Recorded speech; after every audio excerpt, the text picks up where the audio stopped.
यह कहानी उन दो पाकिस्तानी भाइयों की है जिन्होंने नरभक्षण की प्रथा अपनाई और लगभग 150 कब्रों को खोदकर मानव मांस का सेवन किया और इसे करी बनाने के लिए इस्तेमाल किया।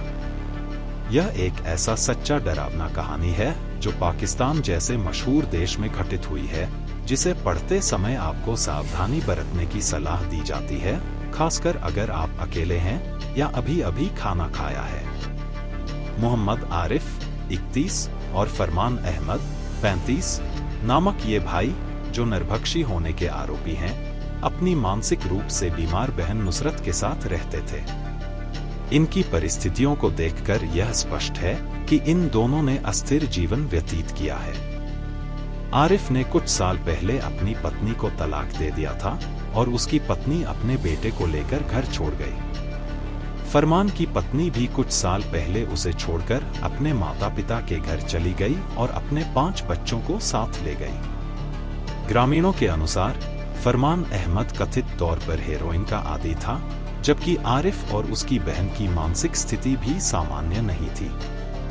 पुलिस जांच रिपोर्ट में कहा गया है कि फरमान ने स्वीकार किया कि उसने करीब 1.5 साल के दौरान 5 शवों को पास के कब्रिस्तान से इकट्ठा किया और उन्हें खाया, जबकि आरिफ ने अपने बड़े भाई के साथ अपराध करने से इनकार किया।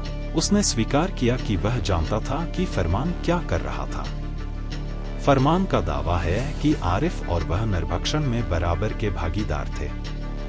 मैंने अक्सर कुछ संग्रहित मांस को गायब पाया, मुझे लगता है कि आरिफ इसे खा रहा था, फरमान ने कहा।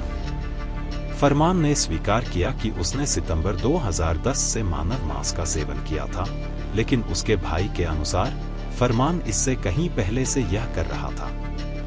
यह पाकिस्तान में नरभक्षण का पहला ज्ञात मामला है। पुलिस ने सबसे पहले इन नरभक्षी भाइयों को 2012 में पकड़ा, जब उन्हें पता चला कि 24 साल की एक महिला का शव उसकी कब्र से गायब हो गया है। कुछ साल बाद दारिया खान के मध्य शहर के निवासियों ने इन भाइयों के घर से बदबू आने की शिकायत की, जिसके बाद इस भयावह खोज का पता चला। जांच दल के सदस्यों ने जब आरोपी के घर पहुंचकर जांच की, तो उन्होंने सबसे पहले एक छोटी खोपड़ी देखी, जो संभवतः कुत्ते की खोपड़ी थी, और घर के आंगन में हड्डियों के टुकड़े बिखरे हुए थे। जांचकर्ता रहमान ने कहा, जब हम घर में घुसे तो हमने देखा कि युवती के शव के कुछ हिस्से एक बर्तन में थे, जो चूल्हे पर उबल रहे थे। हमने कुछ हड्डियों, कटाई और खुदाई के उपकरणों के साथ साथ घर से कुछ ताबूत भी बरामद किए। कुछ पड़ोसियों ने भी देखा कि पुलिस ने भाइयों के घर से विकृत शवों को निकाला और क्षेत्र से कई हड्डियों को हटा दिया। भयानक अपराध की खोज के बाद ग्रामीणों की गवाही और पुलिस की जांच से जुड़ी जानकारी से एक डरावनी तस्वीर उभर कर सामने आई। कब्रिस्तान के रखवाले 67 वर्षीय गुलाम हुसैन बलोच ने दावा किया कि उन्होंने अक्सर इन भाइयों को वहां देखा था, जहां कहा जाता है कि उन्होंने अपने शिकार किए गए शवों को खोदकर निकाला था।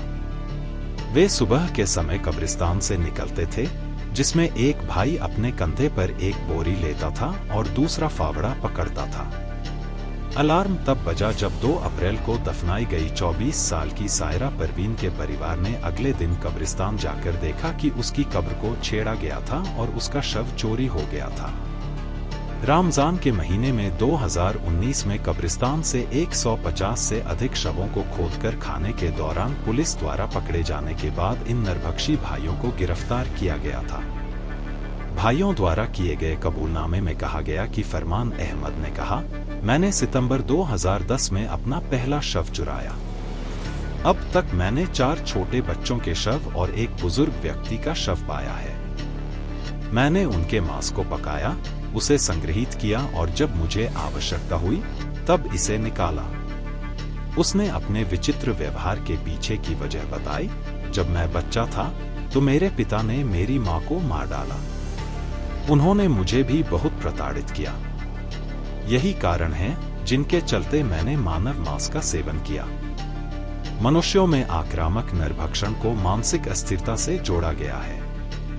अधिकांश नरभक्षण 3 मुख्य श्रेणियों में से एक में आता है, जिनमें से प्रत्येक का एक विशिष्ट उद्देश्य होता है। एक पुलिस अधिकारी के अनुसार नरभक्षण विशेष रूप से पाकिस्तान दंड संहिता (पीपीसी) में शामिल नहीं है, इसलिए उन्हें गिरफ्तारी के बाद उनके खिलाफ मामला दर्ज करना सबसे जरूरी काम था। भाइयों पर धारा 304 के तहत मामला दर्ज किया गया था, जो हत्या और गैर इरादतन हत्या, जिसमें अनजाने में भी हत्या हो जाए, से संबंधित है और इसमें मृतक का मांस या शरीर के अंग खाने पर भी सजा का प्रावधान है। आज भी अपराधी म्यांमार जेल में एक विशेष उच्च सुरक्षा सेल में कैद हैं और अदालत के रिमांड पर हैं। वहां के जेल अधीक्षक जाम आसिफ के अनुसार उनकी शारीरिक और मानसिक स्थिति ठीक है। उन्होंने अब तक कोई अजीब व्यवहार नहीं दिखाया है। उनमें से एक कभी कभी नरभक्षण की बात स्वीकार करता है, जबकि दूसरी बार वह पूरी तरह से इससे इनकार करता है। लेकिन क्या यह सबका अंत है? पंजाब विश्वविद्यालय लाहौर के सेंटर फॉर क्लिनिकल साइकोलॉजी की अस्थायी निदेशक डॉक्टर आयशा सितवत के अनुसार यह दुखद है कि भाइयों से अब तक किसी मनोवैज्ञानिक ने पूछताछ नहीं की। यह जानना महत्वपूर्ण है कि उनका व्यवहार केवल अपराधी मानसिकता से प्रेरित था या वे वास्तव में मनोवैज्ञानिक समस्याओं से जूझ रहे थे। अभी तक यह निर्णायक रूप से निर्धारित नहीं हो सका है कि इन भाइयों की प्रेरणा शुद्ध नरभक्षण थी, मानव अंगों को बेचने की इच्छा थी, या जैसा कि अभी भी गांव की संस्कृति में प्रचलित प्राचीन परंपराओं के अनुसार जादुई शक्तियों की प्राप्ति के लिए ऐसा किया गया।